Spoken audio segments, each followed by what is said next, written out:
Michael reviews everything. That's going to be a very quick review on the new SpongeBob movie, the 2025 film of Search for SquarePants. Obviously, he wakes up like any other day, any other cartoon, any other movie, and he's all excited for the day. Awesome, beautiful. There's Gary. Gary plays a very minimal role throughout this whole film, but it's Gary. He's there. SpongeBob measures himself against the wall. He's 30 clams high. So he's actually a little bit taller. So he says, I'm a big man. Goes to Patrick, I'm a big man. And then this Ice Spice song plays for 20, 30 seconds. For her to be like a central theme of the premieres made no sense. For her not to wear actually adequate clothes, she wore a thong at a children's movie, at a children's opening, is absolutely insane. And her song is barely in the movie. And then she has a voice actor role that has like two, three lines. Absolutely ridiculous. Ice Spice had almost nothing to do with this film. Actually, I would say ruined this film more than she helped it. I hope she did this for free because SpongeBob franchise didn't help. It didn't help. Now we haven't seen a lot of SpongeBob stuff lately, right? We don't have new cartoons. We don't have a lot of new stuff. So when they come out with something, it better be good. Well, this was not it. This was not great.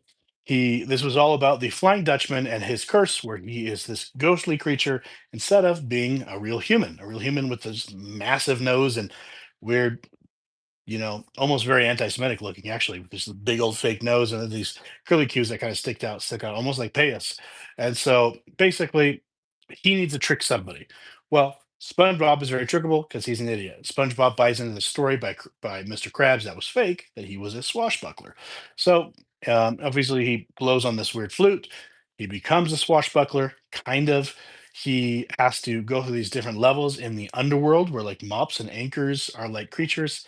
It's very, very weird. None of that's really explained, but it's very piratey, I guess. But it's also like a game show kind of thing, so that's really weird too. So it's SpongeBob playing on a board game, essentially, or a video game, where he has to complete these different levels. I feel like it's just a squeeze. I'm trying to make another SpongeBob video game fun, but whatever. The Flying Dutchman is actually getting happy that he's tricking SpongeBob and SpongeBob's innocence. But nevertheless, this movie is slow paced.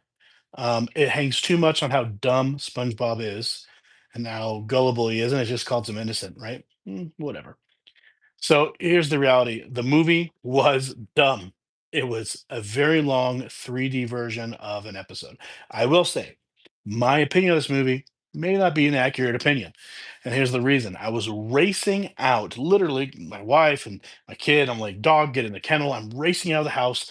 I turn around. My garage door wasn't open all the way. I hit my head so hard. I literally had to out straight to SpongeBob.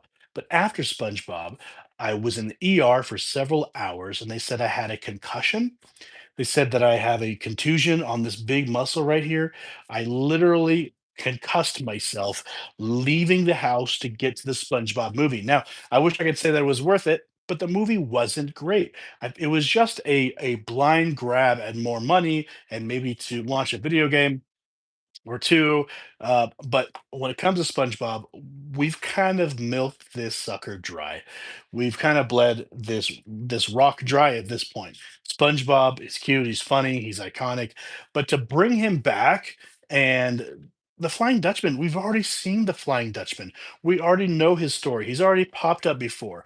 To have him introduced as this big, bad, mean character and really nobody knew, it wasn't great. It was kind of great to see Mr. Krabs break down and be real and cry a little bit, with SpongeBob. And, Mr. Krabs almost takes SpongeBob under his wing, his claw, almost like a father son figure. So that was pretty cool to see. But other than that, there was nothing new. Ice Spice had really nothing to do with it. Very short line.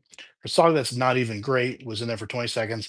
Then she shows up in a thong around a bunch of children, and her entire butt is showing. Absolutely ridiculous. It was a grasp towards the wilder adult audience. And of course, a lot of adult gestures in the film. You even see Patrick wearing a thong at one point. There's a lot of different things in the film that are really not kid oriented. Are they trying to get us older audience, maybe the people in their mid 20s who grew up with SpongeBob, to really love this again? I don't know. But to have that spread of an audience where you have 10-year-olds trying to enjoy SpongeBob, 25-year-olds and 35-year-olds, and then the parents of them, 45-year-olds, 55-year-olds trying to enjoy SpongeBob, it was too convoluted, guys. They grasped at too many things. It was too ridiculous. It was too stupid. And it was so slow paced. Now, I did have a concussion. I'll give them that. So every noise, every bright color, even SpongeBob himself with that damn yellow got me like, I'm annoyed. I also had a major anxiety attack the entire time, so I thought I was dying. So there's my review.